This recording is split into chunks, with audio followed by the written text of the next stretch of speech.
I'm not going backwards, right? Like I don't want to see more cartoony then. Like I'm not missing the Undertaker in this era. Like oh boy, like I love get out. I mean, I love the Undertaker. Get out. Well, I mean, Teresa Giudice went to jail and okay, but she went to jail.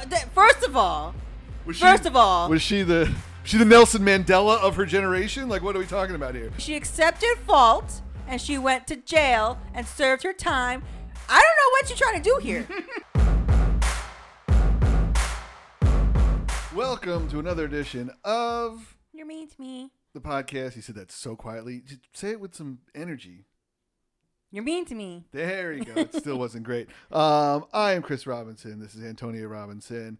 This is Your Mean to Me podcast. It's all about wrestling, reality, and a little bit about relationships. We're available on YouTube, Apple Podcasts, Spotify. Make sure you subscribe, like, and comment throughout the episode if you'd like. Hello. Hello. How are you? I'm good. How are you? You want to jump right into it? I guess. Orange Cassidy. Why don't you like him? I didn't know that was going to be the question. That was a comparison question. No. We got to have a jumping off point here. We can't just, I don't want to do like a whole long explanation. Like, this whole conversation started, you and I, because you said you don't like Orange Cassidy. Why? He just doesn't come off authentic to me, that character. I don't vibe with it. It seems a little put on, a little forced. It's professional wrestling. I don't understand. What? Do you think The Undertaker was... But that came off like, I can see him being that person. Like, The Undertaker, like... You could see The Undertaker rising from the dead, setting things on fire with electricity, having pallbearer and an urn and a half-burned brother, and throwing people in caskets on a regular basis. But a man puts his hand in his pockets, you're like, I'm out. It's not that. It's the cool guy gimmick that I'm not buying into. But he's an incredible wrestler. Okay, so why do you need this whole shtick if you could just go by your wrestling? Why does anybody need any shtick in wrestling? It's to be entertaining. Anybody can be a good wrestler. Anybody can be Johnny Good Wrestler. But this is his thing. It's a Fonzie gimmick. It's giving Joe Cool Snoopy. What? Joe Cool. When Snoopy put on the glasses and he was Joe Cool. I think it's more fun. Okay, the sunglasses. Yeah, Snoopy. Come on. It seems. How old are you? What do you mean? You're younger than me. That's all I have to say. That it's Snoopy, a counter that Snoopy is timeless. Is he? The Peanuts gang. But so you recognize he's a good wrestler. You've seen his match. I mean, I've seen him wrestle. Yeah, he's not a bad wrestler. He's the AEW International Champion. Okay. He doesn't, but like you're acting like the hands in the pockets, the well, that the I'm just not a big fan of because I just get to the wrestling. Like, I don't know. Well, that I mean, I just don't enjoy it. Okay, that particular. Okay, but then on the counterpoint to that, then because your whole thing was this conversation kind of sparked from you said you don't like comedy in wrestling, and I said, well, you love our truth. We both love our truth. Because that's authentic comedy. Like, he just comes off like that's just his goofball persona. I don't know if you're understanding what I'm saying about Orange Cat. He comes off like manufactured cool. Okay, this doesn't seem like it comes off phony. No. Do you get what I'm saying though? No. Like, do you remember the Itchy and Scratchy and Poochie show episode of The Simpsons where they're like describing Poochie the dog and they're like, he has to be surfer, he has to wear denim, he has to do this, he has to wear the backwards cap. And then when they're finally done with most of the drawing, they're like, no, he still needs something else. And they give him sunglasses and they're like, yeah, that's it. That's the attitude. That's what Orange Cassidy gives me. Gives me like fabricated, concocted cool. Like, this is what do people think is cool? I'm carrying my backpack on one shoulder. With his title belt inside it because he's a champion. I'm wearing sunglasses indoors. I don't give a hoot about nothing. Like, that just comes off cheesy. Okay. Like, do you get it now? Do you get why I'm not sold on this whole persona? I don't agree because I think there's so many wrestlers out there right now that don't have anything. That they literally are just like, I'm a good wrestler. I'm this guy. I'm a tough guy. People like me. I'm not saying those people don't exist. I'm just saying if you're going to have a persona, this isn't it for me. It's not like I need more than just like, I'm Mr. Suave. So then, and another person is, this is going to be like a three-way, this is going to be a triple threat debate. How do you feel about Toni Storm? Again, a little overacted. A little overacted? But that's the character. There's a difference between like a persona and a character and personality and super gimmicky shtick. And I'm not against, like, I could do without it. Like, you can be dramatic. Why do I need the black and white? Like, that I don't need. I think maybe that's what's, like, the added stuff. Like, it's one thing if she's dramatic and she comes off. She's very dramatic. If she comes off maybe like Who's it? Who does Catherine O'Hara play on? What on Schitt's Creek? Yeah. I don't remember. Off the top of my head, I can't remember. Oh, Moira. Moira, right? yeah. Moira yeah. Rose. Like if she comes off like a Moira Rose, like a very like. She might have got inspiration from that. Yeah, I don't like know. it comes off very like her way of pronouncing things, all of this.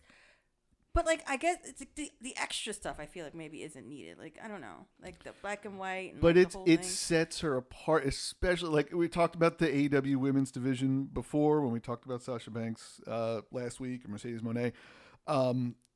It's a division full of solid wrestlers, but it needs more. It needs larger than life is something that's commonly used in wrestling. You want wrestlers to feel and appear larger than life.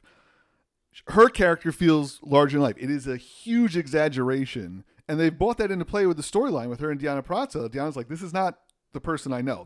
She's even called her out like, this is an act. I don't know why you're doing this. I don't know if you're just doing this because it's helped your career, but this is not the Toni Storm I know. So I like that fact because I think that kind of it almost grounds the character in absurdity that they're admitting this is over the top, this is ridiculous, but it's also funny. Like you haven't seen a lot of the vignettes, a lot of things. I've seen plenty of them. I actually seen more of that than I've seen her just like wrestling. Chin up, tits out, and watch out for the shoe, and then she throws her shoe at people. Yeah, I've seen that. Yeah, it's great. Okay. No?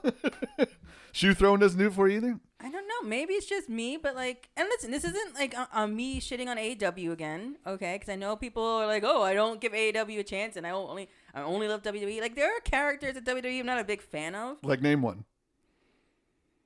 Characters now. You're Yeah, saying, like who? the Viking people. Ivar. And what's her name? Val Kilmer. You think Ivar Val Kilmer. comes to the ring with a woman named Val Kilmer? I know it starts with V. I'm close. Valhalla. That was close. Valhalla. Yeah, no. Basically, said the same thing. No, Ivar and Val Kilmer come to the ring. One half of the Viking Raiders, also a former Batman. Like, I don't like that. Like, and like, I don't know. Because you know they're not really Vikings. But that's the characters they're portraying. I mean, the thing is, I feel like the wrestling business kind of went through this phase, and it's well documented that like, especially in WWF at the time, of very cartoonish, and everybody had to have this cartoonish persona of the clown, the garbage man, the plumber, all these different things, and we kind of phased away from that after a while. And that's what I thought that was. Like, I mean, like, if you look at the top people at WWE, like, you're looking at Cody Rhodes. He's just a big persona. He's just Cody Rhodes doing his thing, and like, it seems like I can meet that man on the street, right? Like, but he's just a great wrestler who has like this dynamic character and like this charisma. Son of a legend. Yeah. Has the Same story. thing with Seth Rollins. He's a little bit more over the top, but I believe he wears all that stuff out to dinner. Like, I don't, like, he comes out with his outfits and he's all this, but like, he performs it so authentic where I'm like, this is just who he is, just like times 10. It's a heightened version. Well, that's the thing. It's not a character though. It's not cartoony like you said, right? And I think that's why I kind of like turned off by it, because cartoony gives me, and I'm sorry to say, like WrestlePro vibes. You guys are very much like it plays to a smaller crowd with like the CPA. I love CPA, but like if he did like that, what did you call the move? The 1099 in slow motion. Yeah. It works in a very small crowd in Union, New Jersey, but if you're on like TV on AEW, as we've seen with your friend Beefcake doing something like that, where like he does something a little bit more ridiculous, it's not going to appeal to the crowd, right? Like, am I wrong here? Am I not making sense? I feel like No. The problem is with professional wrestling, you have to suspend your disbelief, and each person's going to suspend their disbelief only to a certain point. Your point ends when it borders on cartoonish. But see, I don't see Orange Cassidy as cartoonish. I think Toni Storm, yes, is cartoonish. I don't see the Viking Raiders as really, I mean, yeah, it's the outfits and everything, but it's like, there's got to be a mix. Everybody can't be, I'm a good wrestler, like me, yay, white meat, baby face. Like, everybody can't be that. Like, there has to be a mix, otherwise it doesn't work. But there is a mix. That's why I told you I like R-Truth. Like, it's not that I don't like comedy in wrestling. It's just when it's appropriate, where it's appropriate. Don't bring it into the ring as much. Like, R-Truth does that a little bit more. But when R-Truth wrestles, I can't take my eyes off R-Truth. Like, he's incredible. amazing. He's been around forever. And you know this. That's my style that I enjoy. I like the more acrobatic, the more athletic style of wrestling that I see. And he's like flying around. He's doing twists and turns. He's Simone Biles out there at 50. right? So you want, but I see Orange Cassidy, and I feel like his great wrestling is overshadowed by the nonsense he brings into the ring. But here's the thing, and I disagree because I don't. His nonsense in the ring is so much less, though. Like I feel like he is more of a normal character, and just the mind games with the kicks and the slaps and stuff like that, and the rolling in and out of the wings in slow motion, comparative to Toni Storm, comparative to somebody who wears a costume of something that doesn't exist, like a Viking. I mean, your argument is kind of shit on by the Undertaker, even though he's not a comedy character. The theatrics and the superpowers and all the things he had over the years, going from being the dead man to the American Badass, back to being the dead man, kind of hybrid of all his persona, both personas. Like, he brought that into the ring. Paul Bearer used to come out with him and, oh, yes, and the urn and all that shit. Like Kane being set in on maybe fire. because I watched that when I was younger. Like, Undertaker was... But it's always been a part. I think now that I appreciate great wrestling more, thanks to you. And Bray Wyatt, yeah, okay. I think, and this evolution towards, like, less cartoony, I'm not going backwards, right? Like, I don't want to see more cartoony then. Like, I'm not missing the Undertaker in this era. Like... Oh, boy. Like, I love... Get out. I mean, I love the Undertaker. I love out. what he did. He had some great... Like, he was memorable. He's an icon. But, like, I'm not missing that character right now, right? Like, I'm enjoying just a bunch of guys having, like, feuds and going at it. Just a bunch of dudes just, not getting along. I don't know how to describe it. But, like, with Orange Chicks. Cassidy, like, you can't tell me it's not cartoony. It's like waiting for, like, Popeye to eat the spinach. Like, when are you going to get to it? When are you going to put your hands in your fucking pockets? Like, it's like, I get exasperated by it. I get, maybe it's not, but he's not performing to me. He's not performing for an audience of one of Antonia Robinson. So if it got him over, he's popular, so be it. But, and I'm sure he's not waiting on my opinion on this, so it's fine. Like, I can have this opinion and just disagree that I don't think it's a thing. I'll call him and ask him. No, I don't know. I repped one. I don't even like the name Orange Cassidy. Sounds ridiculous. My God. It sounds like juice. Yes, that's the thing. Freshly squeezed Orange Cassidy. He actually used to. He doesn't do an AEW anymore. I actually reffed a match of his for Creative Pro. He used to use orange juice, a bottle of orange juice as a gimmick spot where he would like kind of Popeye up with orange juice. Sometimes he sprayed at people, and that he shied away from that, I think, because that was too over the top, and went to sticking with more of just the cool guy stuff and the kicks. He doesn't really do like the slaps anymore. He really just sticks to the kicks and then the hands in the pockets. But I mean, I think, yeah. I think maybe that's what you like your comedy outside of the ring. You don't mind if they're comedic in their promos and their backstage segments. Once they get in the ring, you kind of want it to be let's fucking fight, let's wrestle. Like, show me what you can do, because that's the other thing I think I like about R-Truth. With all this nonsense he pulls, you sometimes forget how amazing he is in the ring, and then you see him, you're like, oh yeah, that's right. That's right. You can be amazing too. Like, his comedy is so great that I forget he's an amazing wrestler too. Whereas Orange Cassidy, I know you're an amazing wrestler, but like, you're distracting me. It's more a distraction than it is like. Did you ever see Santino Marella when he was wrestling? No. He used to pull. I mean, Mick Foley obviously used to have the socko and the mandible claw and everything. Santino did the snake, where he'd pull out a green snake sock and he'd put it on his hand and he'd go like this, and like his finisher was just like the snake strike. That was pretty ridiculous. You're looking at it right now like, thank God that's not. Yeah, thank God I missed that. Like, I don't know what that was. You missed Santino? He used to do the trumpet around the ring. He was ridiculous. I think it's always going to be a part of wrestling. There's always going to be comedy. There's always going to be more comedic characters. There's always going to be over the top cartoonish characters in wrestling, like the Viking Raiders. I mean, the New Day were very goofy for a long time with the pancakes and the trumpet, like a level of silliness, because that's who these guys are outside of the ring, and they just brought it to that level, that next level, to be over the top and on TV, and it connected with the fans. So I mean, yeah. I mean, let us know on the comments and on YouTube or on social media, like, how do you feel about comedy wrestling? How do you feel about comedy wrestlers? And, do they still have a place in today's kind of scene, both in AEW and WWE? You would say you understand it's going to exist with you, like or not, but you'd rather see less of it. I wouldn't want to see less of it. I want to see, like, it be better.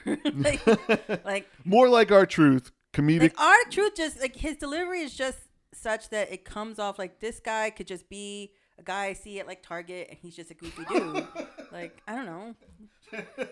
That's a great idea for R-Truth. After he gets done with his whole doesn't understand that DIY is not DX, he can go work at Target and pull that. Yeah, that'd be good. Some good corporate synergy. I think WWE would be down for that. But like Orange Cassidy, like pretending to not like give as much blah blah. Like if you get into a real fight like that, you're gonna get like. But he gets into real fights. That's the thing. He just had a Texas death match with Matt Taven, and I meant like if you get in like if you start a wrestling match and you act like you don't care, the other guy's gonna bulldoze you in real life, right? Like in real life, if you're really fighting, that's why I don't. But like, it's I don't all buy a trick. into it. That's why he ducks out of the way, and then the guy and he jumps over with the hands in the pocket. I get that. I have to suspend It's all belief, to lure but you in. I still want to believe that you're really fighting. But he does. That's the thing. I don't know. There's no way to win you over with this. He's an incredible wrestler. He I didn't does say he actually wasn't. fight. I think he's a great wrestler. I mean, from what you've told me and what I've seen. According to people I know who I live with and I'm married to. Clearly he's popular. He's still doing his thing. So I don't know. I don't know why you're so mad about my opinion about Orange Cassidy. Because it's wrong. It's a wrong opinion.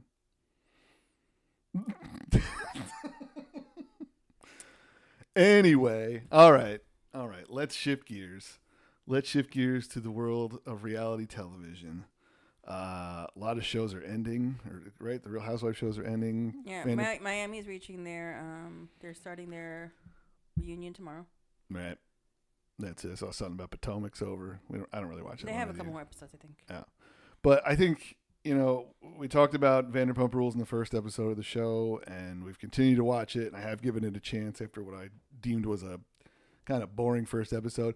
Overall, so far, the show, to me, is not as good as the Housewives show. The Housewives shows some wacky women getting in ridiculous situations, cat fighting, getting mad at each other, sniping, all this different stuff that happens. That's more entertaining than what we're seeing on Vanderpump Rules, where last week they had like a pool party and James got his dog back and all this stuff. And they're like, should we bring Scandoval to Tahoe? And it's like, I don't give a shit. I don't give a shit about any of that. The more stuff is happening online on the internet from the show than is happening in the actual show. And that disconnect is crazy to me. I mean, Tom Sandoval said last week, over the last week, that he feels Scandoval was like on the same level as O.J. Simpson and George Floyd in terms of like the media coverage or just the importance to the society. What is wrong with this guy? I mean, I don't have time we got to go through plenty it. of time. It's we can make this as long as you want. Like, seriously. I don't know. The lack of self-awareness is just ridiculous here, right? Like, the lack of accountability, he made himself seem really important. He compared himself to an alleged murderer, former celebrity, former football player / alleged murderer, and then a man who was killed by the police. Yeah. And like sparked a social uprising for people. Like, that's what he thinks. He's a reality star who cheated on his girlfriend of 10 years. He didn't murder her, and he wasn't physically murdered by a cop. What are you talking about?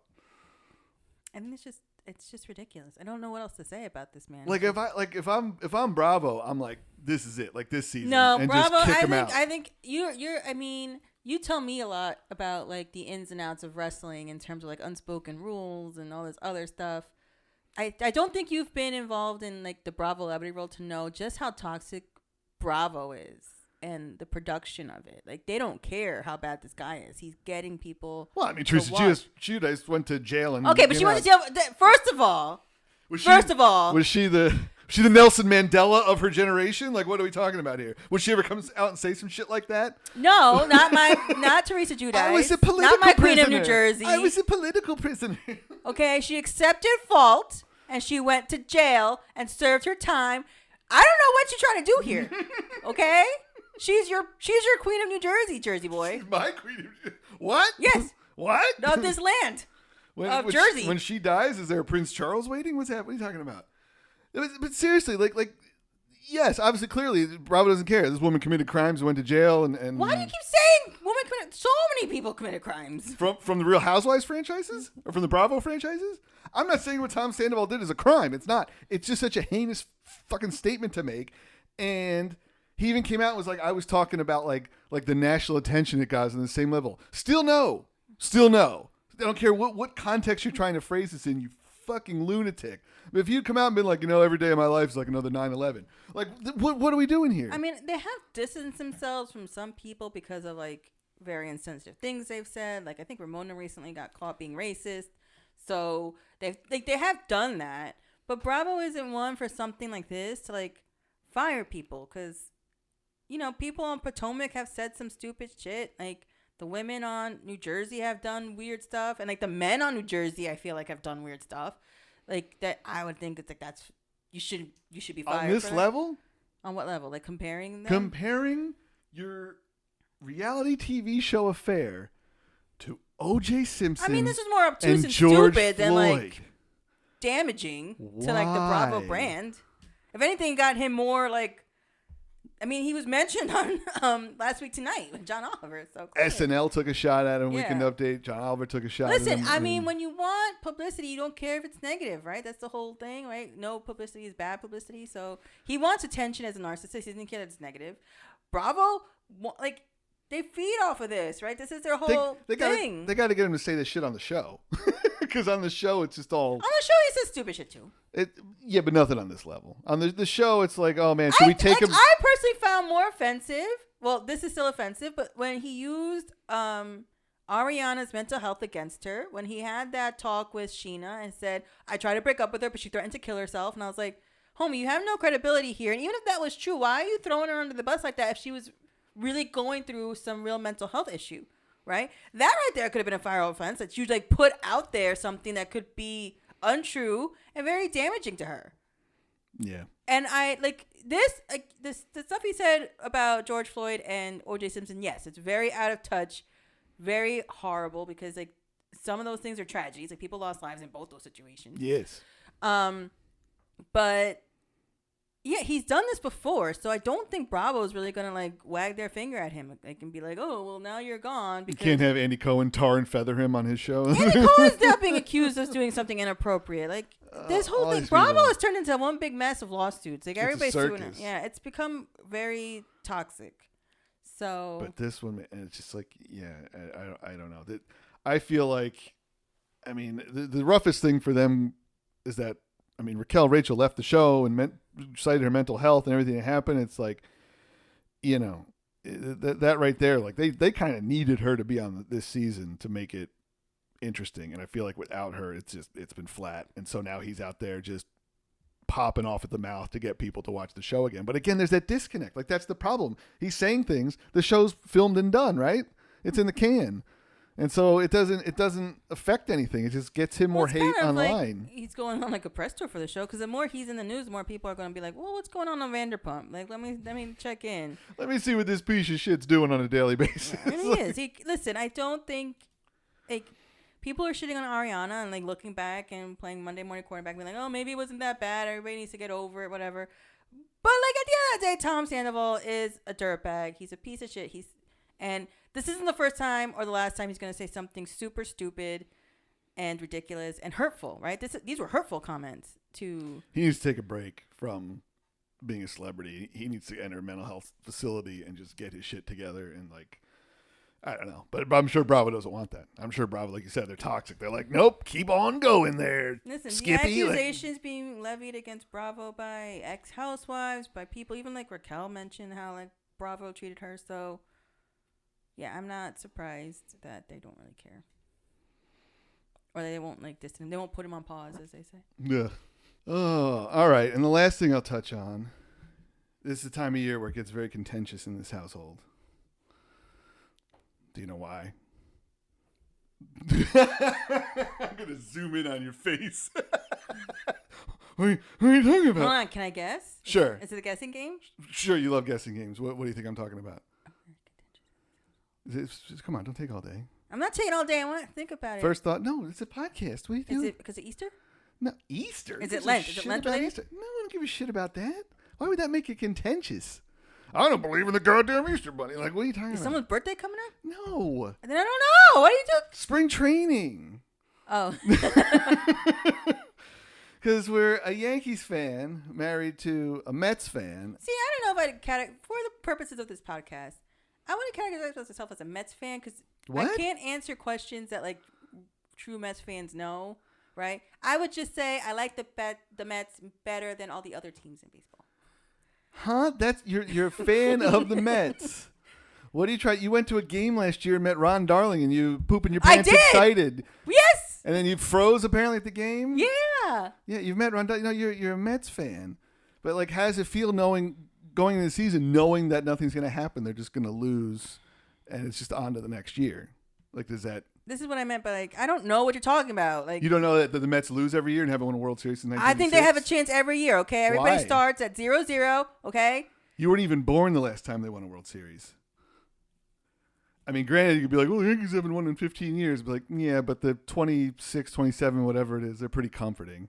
And the 3 in a row they won when I was in high school is pretty comforting. You know, this wouldn't be as contentious a situation if you were just not a dick about it. Like, why? Why do you have to do this? We're married now. If you switch sides, nobody would fault you. They're like, well, is she married a Yankees fan? Yes, it would. Who would fault you? The other Mets fans? My dad says sticking by the loser builds character. Okay, you built character for 35 years. Time to switch sides and get with the team that No, just you traded don't switch for one of the sides. best players in And baseball. I already got my stepson loving the Mets, so I ain't switching sides. He doesn't love anything. He'll do whatever. You can tell him to love the Milwaukee Brewers. He'd be like, okay, Tony. Like, he's just trying to make you happy. He's 8 years old. Yeah, yes. He's not a Mets fan. He's not a baseball fan. He doesn't watch baseball. He knows baseball. I mean, I took on your car. You have head seat covers for the Giants and Mets, and I took your car to get an oil change, and the mechanics at the place started to like kind of poke fun at me for the Mets headrest, and I was like, "This is my wife's car. I'm a Yankees fan." And then they started talking to me about the Yankees and asking me how I thought spring training was going to go. Like, so you see how not good it is? Like I was about to get like harassed. Because of your Mets headrest. I get harassed all the time for Mets fan stuff. You harass me too. I've been married to you, like. Right, but I'm not a stranger. Like we can't have that. I have a couple of pairs of those like Granderson socks that I got. Oh, speaking of traitors. I love Granderson. Yeah, when he went to the Mets from the Yankees, he goes, "Oh, real New Yorkers love the Mets." Exactly. Fuck him. Yeah, how many championships did he win with the Mets? First of all, you're not even a New Yorker. I don't know what you're mad about. You're from Jersey. He's shitting on Yankee fans. He's just Yankee. What are you talking You're not about? even a New Yorker, so you can't even take it Who personal. cares? I don't take it personally. I think he's just. You clearly did, because you were really mad at Curtis Granderson, who don't even know you. Well, if I ever run into him, he's going to hear a piece of my mind. Anyways, what was I talking about that I was making fun of? Oh, I have Granderson socks, and I used to wear them sometimes, just like out and about. And like I tried to get on the bus one time, and the bus driver was like, "Oh, you can't get on the bus with those socks." I'm like, "Good man. I paid a fare, and I just walked through." You can't make up rules on the spot based on my sports team preferences. I get shit about the Mets all the time. Well, I mean, you guys went out and took one of our pitchers who's on the way down in his career in Severino. He went to Why are you taking it personally? center fielder who's hurt a lot that we traded for 2 years ago. Like we lose. Yeah, and you just signed two more losers. We make you guys look good. You guys are Thank always you. considered the better team. You're the big brother to our little brother. Okay. Like in that movie, The Little Giants, right? We're the big Giants. You're the O'Shea brother who had the Heisman Trophy, and we're the little O'Shea brother. Okay. I can't accuracy check that reference. I haven't seen that movie in forever. Right. You're Ed O'Neill, and who's the guy? Is that because I'm an older man and you're a young Latina? No, the brother. Is this a Modern Family reference now? The brother was that guy from What? Little Shop of Horrors. Okay. I don't remember anything about Little Giants. I've seen it probably when it came out. Yeah, I know. I don't remember it, though. I love the movie. All right. Like the annexation of Puerto Rico. I don't know why that's not a real play. What? All right. So you don't think it's that? I'm the one who makes all the hate is over here. This is a one-sided hate. Like I respect y'all. Like when you guys make it to the postseason, I'm like, all right, good for you guys. I'll root for you. I hope you guys do well. When you lose, though, I am happy. But hurtful. I don't want to see you lose. Though it brings me joy. I want to see the Mets lose. That's the thing. Like why? Like I don't. Because they spent all that money last year and put together those pitching staff. Why does it bother you that we are trying to build a better baseball team? I'm just saying I think the Mets should be a minor league franchise again. It should be like the British soccer football leagues where like you have to like make it to the championship league and make it to the bigger leagues. I think they should be knocked down and be a AAA team. Why? Because they're terrible. You know why? I know where the hate comes from. Where? You have Michael Kay, and we have the best broadcast team in baseball. Ugh. The best broadcast team in baseball. And Gary Cohen, Ron Darling, just because you Keith met Hernandez. Ron Darling and But not Steve Geltz. He gave you free seats to the game. That's a story for another time. I can tell it now. I just met Ron Darling. That's the whole story. I met Ron Darling. End scene. All right. Let's wrap it up. This is You're Mean to Me, the podcast where we just kind of yell at each other for 30 minutes. It's available on YouTube, on Apple Podcasts, on Spotify. You can follow us on Instagram, X. I set us up a TikTok page for giggles. What else did I set up? Threads. We're on there too. I got to do something with those. They're there. I'm starting to post, but follow us there. Speaking of WrestlePro, March 9th in Rahway, New Jersey, I'll be on the show managing Vargas in the main event. You're not going to Shotgun? Oh, yeah, that too. Yeah, but that's a free show. March 7th in Union, New Jersey. It's always a free for show. me. Sleeping with one of the performers. My mama watches this show. She was at our wedding. I think she gets it. All right. Leave a comment, like, subscribe, all that jazz. Thank you for watching and or listening. And we'll see you next week. We still don't have a sign-off. Bye. Look at the camera. I did. Okay.